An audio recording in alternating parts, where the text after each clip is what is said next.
জাতীয় পার্টি তো এর পরে প্রত্যেকটা ইলেকশন করেছে এবং স্বৈরতন্ত্রে এটা তো কোনো ইলেকশন ছিল না, আমরা ওটাকে কোনো ইলেকশনই মনে করি না। এটা একটা লোক দেখানো ইলেকশন ছিল।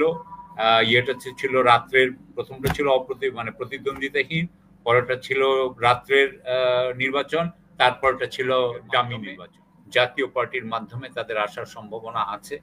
তারা এমনও করতে পারে যে জাতীয় পার্টির মাধ্যমে আওয়ামী লীগের কিছু ভোটার হয়তো জাতীয় পার্টিকে দিতে পারে এবং জাতীয় পার্টি হয়তো প্রধান বিরোধী দলও হয়ে যেত, মানে তাকে তো রক্ষা করেই নেই, নিরাপত্তা তো দেয়ই নেই।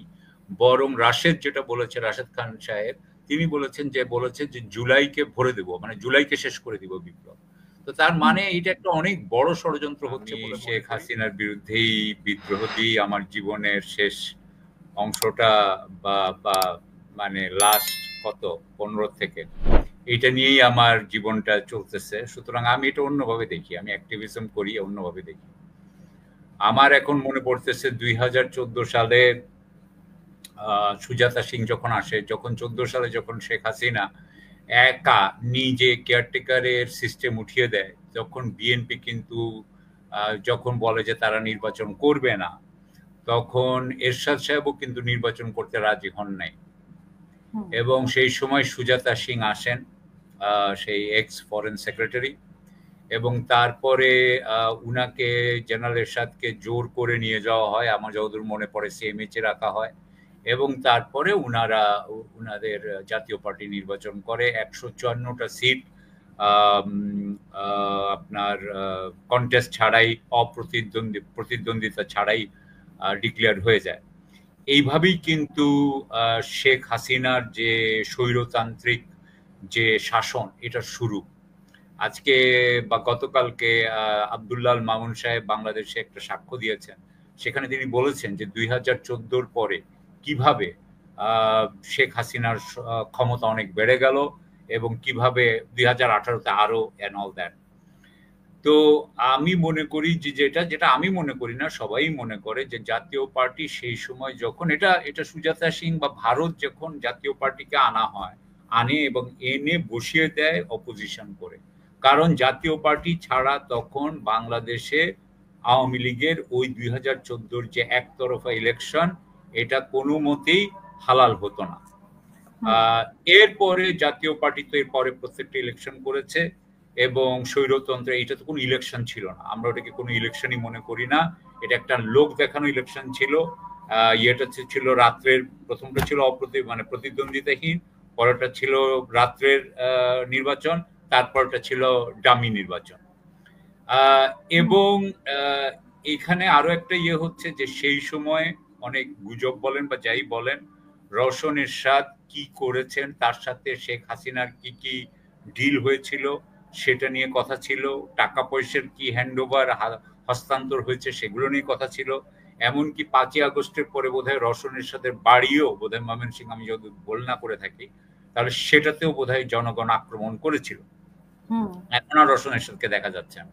এনিওয়ে, সো এরপরে আমরা এই যে 2024-এর যে ইলেকশন, সেই ইলেকশনের আগে আগে আমাদের এই জাতীয় পার্টির যিনি গোলাম কাদের সাহেব চেয়ারম্যান, উনি কিন্তু ভারত গেলেন। ভারত থেকে উনি আসলেন, এসে উনি বললেন, এই কথাটা তো উনার গায়ে লেগে গেছে, যে উনি বললেন যে আমি ভারতের পারমিশন ছাড়া কথা বলতে পারবো না। আমরা যারা এখানে শেখ হাসিনার বিরুদ্ধে এই বিদ্রোহ করেছি, বাংলাদেশে বসে থেকে করেছি, অনেকে বাইরে যেয়ে করেছে, আপনি বাইরে যেও করেছেন, আমরা যারা করেছি, আমরা মনে করি আমাদের এখন সবচেয়ে বড় ভয় হচ্ছে গিয়ে যে আওয়ামী লীগ আবার ফেরত আসবে এবং ভারত এইখানে আমাদের উপরে আবারও আমাদের এটার মধ্যে ঢুকবে। ভারতের বিরাট, এখানে ভারতের জিও পলিটিক্যাল ইয়ে আছে, আপনার ইন্টারেস্ট আছে, তারা বাংলাদেশকে তাদের বলয়ের বাইরে রাখতে চায় না। তো সেই হিসাবে আমরা মনে করি যে অবশ্যই আওয়ামী লীগের মাধ্যমে, জাতীয় পার্টির মাধ্যমে তাদের আসার সম্ভাবনা আছে।